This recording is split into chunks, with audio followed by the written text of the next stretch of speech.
Flashback, Episode 55, Assault on Soros Fortress with the Mafia. Finally, the time had come. We were all in position, with the Mafia as well, in Lilydale, upstate New York. We were right there at Soros's fortress compound, which was where we surmised he was storing the devil's soul-draining crown of Baal. The Mafia foot soldiers were scattered to the west of the fortress compound, below tree cover and hiding behind trees on the ground. The team and I, we were concentrated together as God's team, as the G team. We were to the east of the fortress, opposite of the mob, hiding in the dense forest. We were ready for full assault. Everyone was armed and armored. It was like in a video game. We had all clearly leveled up. Maybe leveled up a lot. Sarah wore white combat body armor, and she had an assault rifle. Taylor, she wore black combat body armor, and likewise had an assault rifle. Katie wore forest green camouflage combat body armor, and she had a Glock pistol. Bob, he wore black combat body armor as well. Still, though, he wore his black beret, and he carried his Glock pistol. And I wore black combat body armor and had an assault rifle. Armed and armored, we were ready to assault Soros's fortress. The Mafia soldiers and we all had walkie-talkies with earpieces. Of course, we also had our comms watches, which used our radio, cell, and satellite phone connections, which we of course planned to use once we were inside the compound for private messaging as necessary. I looked at the G team, and I raised my walkie-talkie up into the air dramatically so that everyone on the team could see it very clearly. My thumb was on the send button of the talkie, which, when depressed, would simply buzz the other walkie-talkies that were all set to the same frequency. Well, I dropped my hand, and I pressed the send button on the talkie and said, "Go, go, we're a go!" And the assault on Soros's fortress had begun. First, flares shot from the western canopy of trees up into the air, and then parabolically fell down onto the fortress rooftop. Joining into the pyrotechnics fireworks were, yes, fireworks, huge, explosive, real fireworks. And they were major industrial-grade fireworks.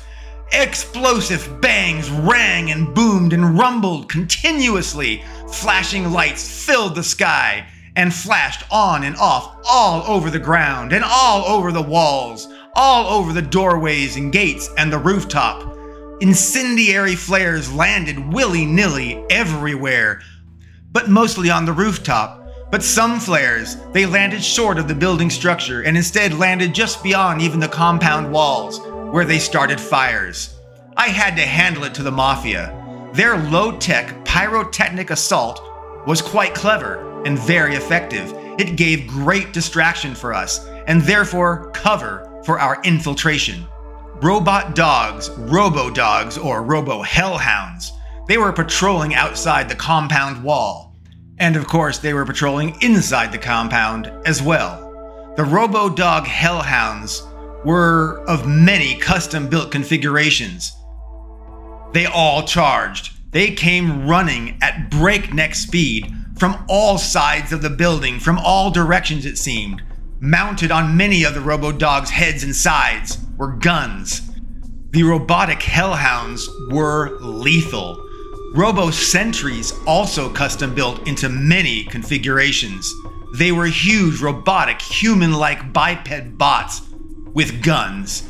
They stepped in front of the wall entry gates and in front of the fortress doors. Swarms of drones, perhaps 100 or more. I could have even guessed 1,000. The drones were likewise custom built into a multitude of configurations. They flew up from the fortress rooftop. The drones all had guns, just like the robo-dogs and just like the robo-sentries. Every bot had a gun. And of course, there were automated robot turrets at each corner of the outer wall, and there were turrets over the wall gates and over compound doorways. Soros's countermeasures, his counter-strike, well, It was utterly insanely overpowered. It was total overkill. The Mafia foot soldiers saw the army of robotic nightmares headed straight at them.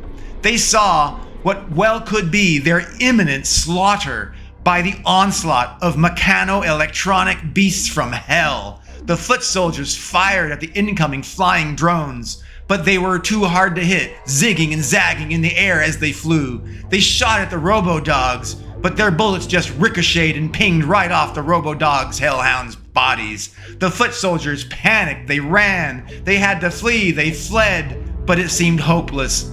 And overhead, drones, they buzzed, they swooped, they herded the soldiers straight back and towards the robotic hellhounds. All the while, the drones shot the soldiers. The robo-dogs likewise shot many of the foot soldiers in the back or in the head as they fled. Some robo-hellhounds caught up to their prey and they ripped them, limbs, heads, clean off the bodies of their prey. Well, Soros' swift and total annihilation response, his counter-strike of doom and death, his slaughter fest, was not what we were expecting. We could hear the gunshots and the screams, both echoing from over and around the fortress and from people screaming for help through their walkie-talkies. I declared, "Our mission remains. No matter the counter-strike devastation, no matter the casualties." Everyone on the G team nodded, and everyone whispered, "Hooah!"